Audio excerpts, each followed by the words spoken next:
The phone buzzed on my desk, shattering my focus as I pored over budget reports for the upcoming quarter. I stole a glance at the screen. Isaac's name flickered ominously. Odd, my 13-year-old son should have been in school, not reaching out in the middle of a Tuesday afternoon.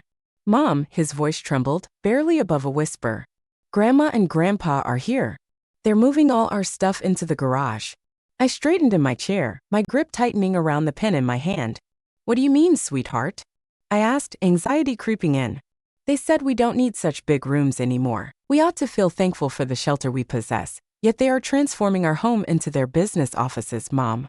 Our belongings are being discarded in the garage as if they were mere refuse. A chill coursed through me at the thought.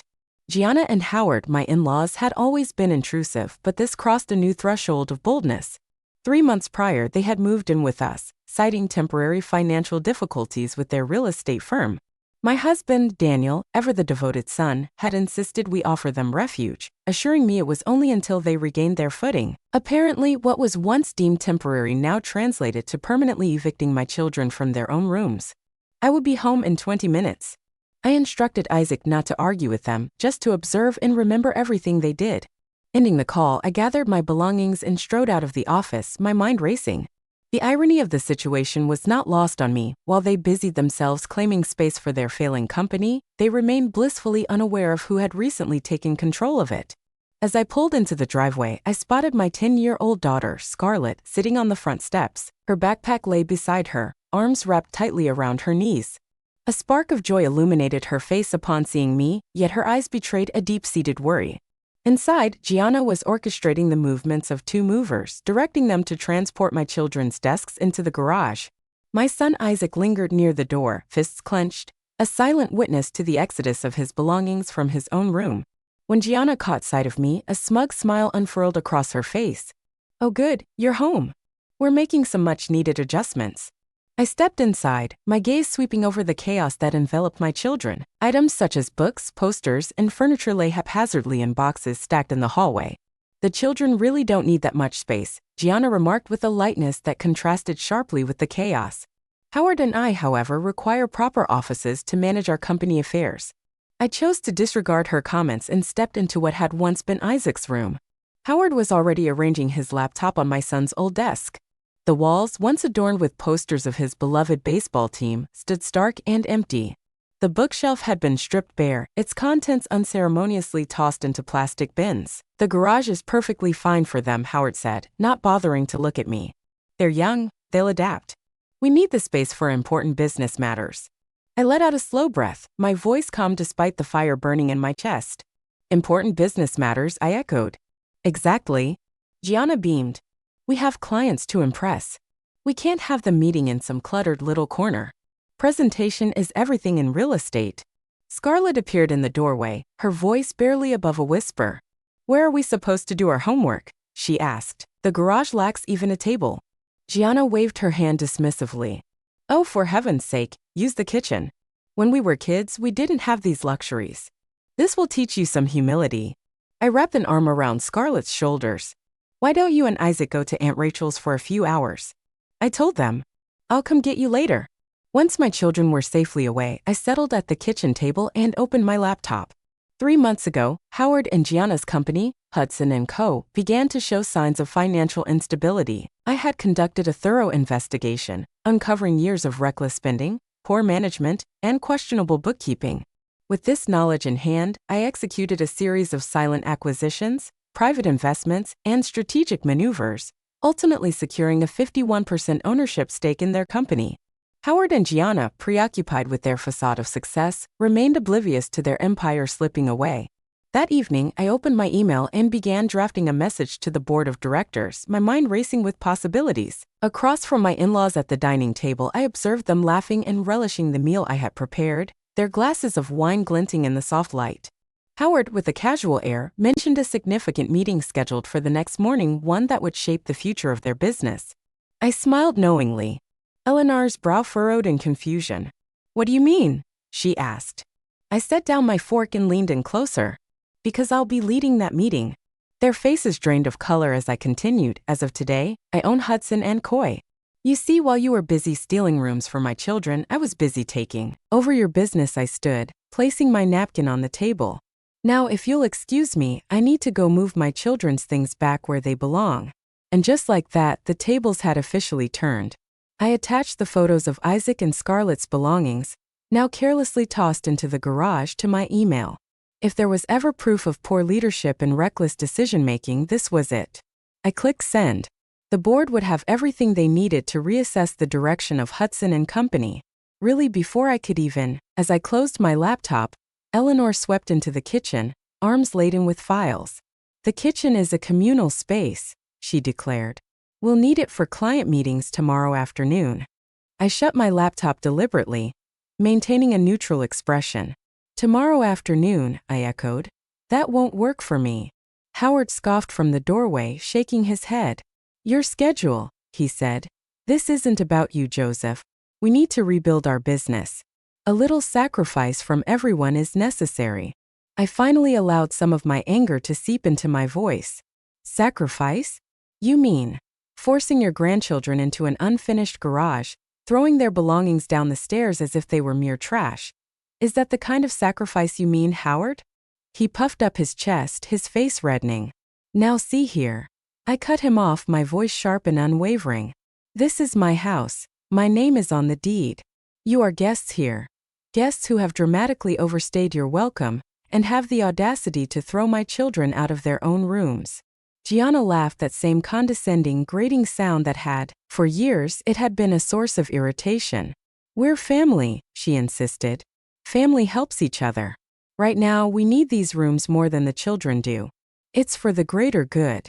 My phone buzzed, a new email notification flashing on the screen. The board had received my message and scheduled an emergency meeting for tomorrow morning. Perfect. I locked eyes with Gianna. "You're right about one thing," I said, gathering my belongings. "Family should help each other. Remember that tomorrow." Howard frowned, confusion etched on his face. "What's that supposed to mean?" I simply smiled. By this time tomorrow they'd understand. At last I grasped the true nature of the individuals I was contending with. As I departed to collect Isaac and Scarlett, their voices reached me from the kitchen, undoubtedly engaged in a debate over which other areas of my home they could lay claim to next. Let them revel in their schemes. By tomorrow, they would find nothing of value to possess. The following morning, I took my time preparing, selecting a sharp charcoal suit, the kind I reserved for significant client presentations. Today was crucial. I was not merely Joseph Hudson, their daughter-in-law. Today, I was their superior.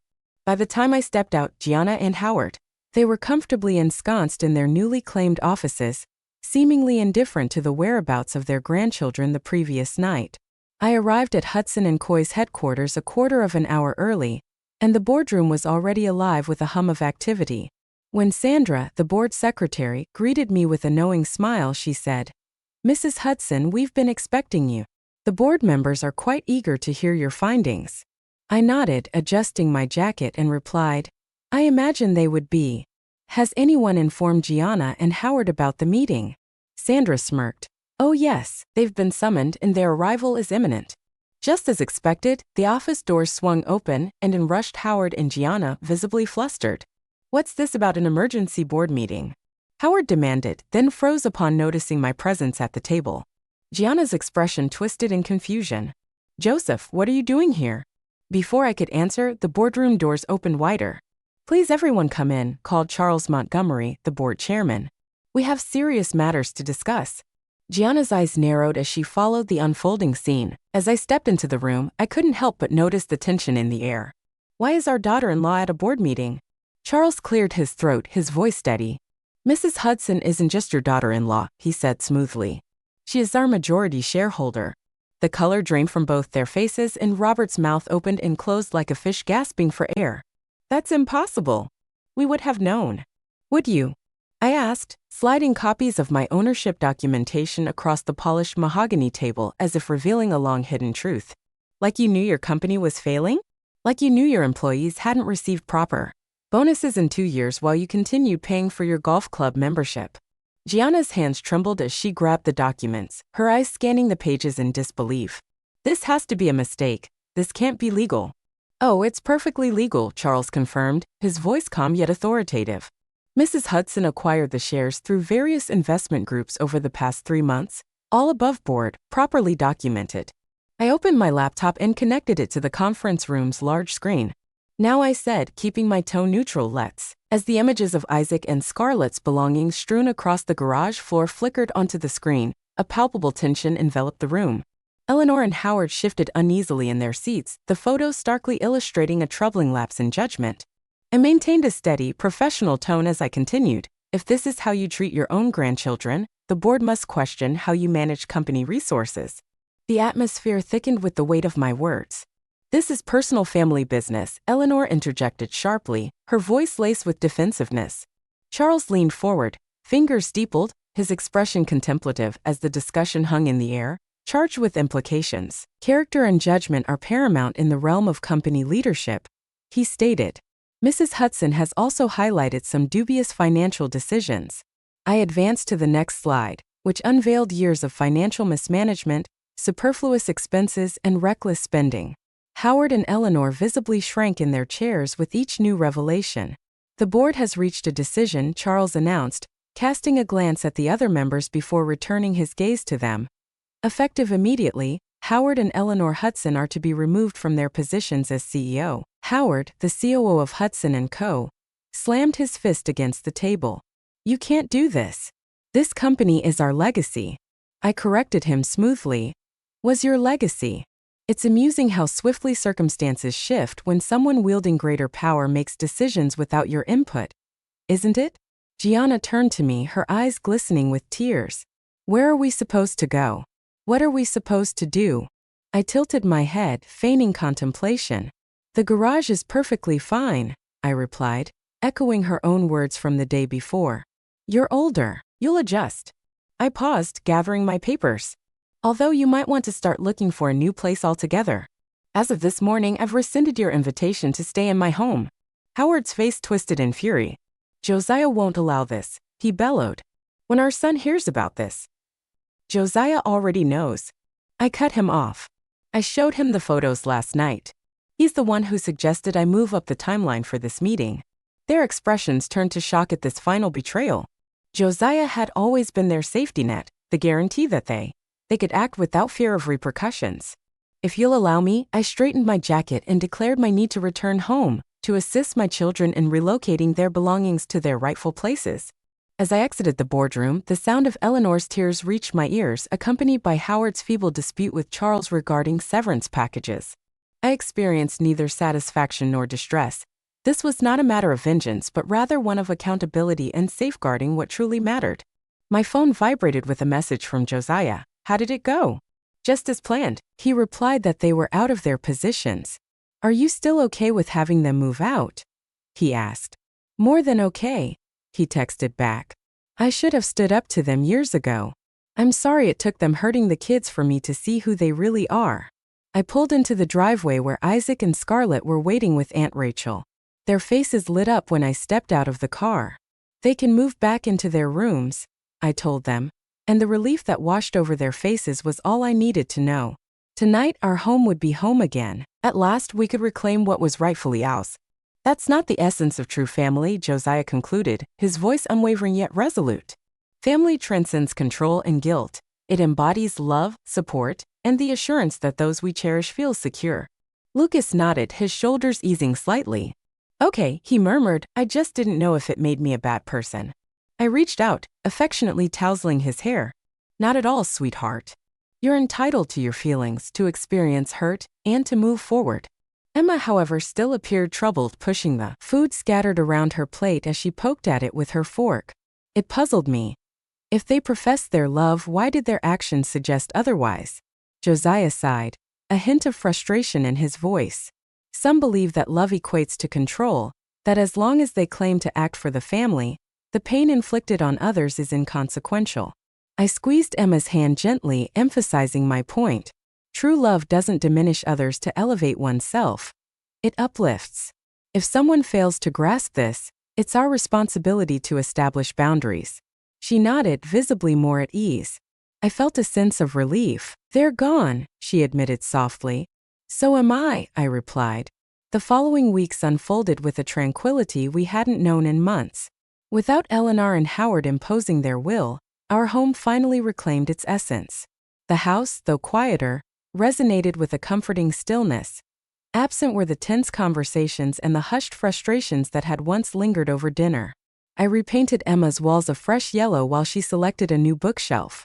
Lucas received a new desk to replace the one they had broken, and the basement was meticulously reorganized back into storage, just as it was always meant to be. Howard and Gianna had traversed the emotional landscape from anger to denial to bargaining, yet they remained entrenched in their inability to fully accept the magnitude of their loss. Josiah kept me informed about their plight, but I chose to remain disengaged. When Howard sent a lengthy email accusing me of ruining their lives, I deleted it without even glancing beyond the opening line. Gianna's attempts to reach out by phone were met with a block on her number. I had no desire to entertain their justifications. One afternoon, Josiah entered the kitchen, his expression revealing a depth of concern. His phone lay unreadable on the table between us. "They're running out of options," he said. "They're considering moving out of state to live with my aunt in Arizona." I took a sip of my coffee, wishing them well. "I hope it works out for them." He looked at me, skepticism in his eyes. "You really don't care." I met his gaze. "I care about protecting my family. I care that our kids finally feel safe in their own home again. But about them?" I shrugged. "They made their choices. Now they have to live with them." Josiah exhaled, nodding slowly. "I think I finally get it. I kept searching for a way to mend the situation, yet the reality is they resist change. I understand now. They long for a return to the past, a time when they could act without facing any repercussions." That evening, as we gathered for dinner, Emma and Lucas shared laughter over a school incident. The house radiated warmth, brimming with life, and for the first time in ages, I felt a profound sense of peace. The following morning, an email arrived from Charles Montgomery regarding the board. There was a unanimous decision to rename Hudson & Co. to Summit Consulting Group, signifying a total break from the Hudson legacy. Accompanying this announcement was a photo of the new sign being installed at the company headquarters, a true fresh start in every sense. I forwarded the email to Gianna and Howard, adding a brief note: "Sometimes a fresh start is the best path forward." Gianna's response arrived within minutes. "You think you've won, but you're teaching your children to be ruthless. One day they'll do the same to you." I sat, with her words lingering in my mind. I finally shut my phone, realizing she still didn't grasp the weight of that evening. As I strolled through our home, I allowed the comforting embrace of normalcy to envelop me. Isaac sat at his desk, deeply engrossed in his science project, his room a testament to his hard work. Down the hall, Scarlett played the piano, the gentle notes wafting through the air, filling the space with a serene melody. These were the moments Gianna and Howard had sought to disrupt, not merely the rooms, but the very essence of my children's security and self-worth. Just then Josiah appeared beside me, slipping his arm around my waist, a silent promise of support and love. "You know," he said, his voice low, "I always thought keeping the peace with my parents was the right thing to do. But watching you stand up to them, showing our kids that they deserve to be protected, that's what real family leadership looks like." I leaned into him, feeling the tension of the last few months begin to fade. "They'll never doubt their worth again," I murmured. 3 months later, Summit Consulting Group posted its best quarter in 5 years. I had stepped back from day-to-day involvement, choosing to remain a silent majority. As the new leadership ushered in a wave of much-needed change, Eleanor and Howard seemed to have finally ceased their attempts to reach out, appearing to accept that their actions had irrevocably shifted the dynamics of our family. Meanwhile, Isaac and Scarlett were flourishing. The experience had imparted a crucial lesson: they had the right to assert themselves. Just last week, Emma faced a bullying incident at school with remarkable confidence, telling a girl, "I don't have to accept being treated badly just because you think you have power." As I tucked Isaac into bed that evening, he gazed up at me with a contemplative expression. "Mom," he asked, "are you ever going to tell us what happened to Grandma and Grandpa's company?" I settled on the edge of his bed, weighing my words with care.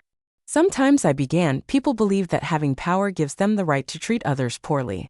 But true strength lies not in domination, but in safeguarding what truly matters and standing firm for what is right."